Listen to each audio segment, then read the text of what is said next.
Meanwhile, the United States and Iran freed at least 10 people, which are 5 prisoners from each country in a high-stakes, complex diplomatic deal brokered between the Islamic Republic of Iran and the Biden administration.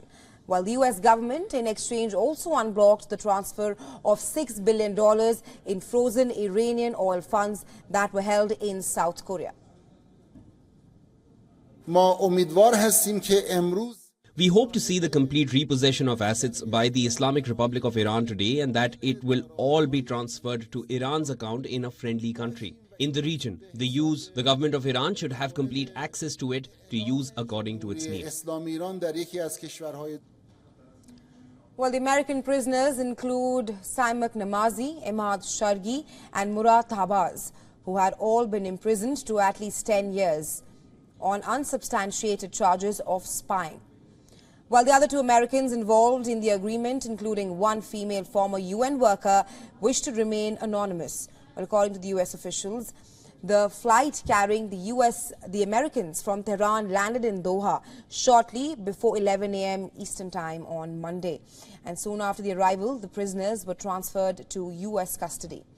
The prisoners are now on a plane bound for Washington, D.C., where they will be reunited with the families. Meanwhile, a U.S. senior administration official has said. Meanwhile, U.S. President Joe Biden and U.S. National Security Advisor spoke with the detainees' families in a brief call with their arrival in Doha. The White House described it as an emotional call.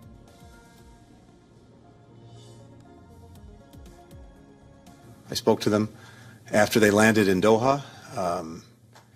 I can tell you that it was, for them, for me, an emotional conversation. It's easy in the work that we do every day sometimes to get lost in the abstractions of foreign policy and relations with other countries and forgetting the human element that's at the heart of everything we do. Upon returning to the U.S., the American prisoners will be given the option of going through a support process at a military hospital in Virginia to prepare for their re-entry following captivity. And amid the prisoner deal talks, the United States and Iran have also been discussing a possible informal arrangement that would seek to place some limitations on Iran's nuclear program. Well, the U.S. officials have insisted, however, that those talks are unrelated to the prisoner exchange negotiations.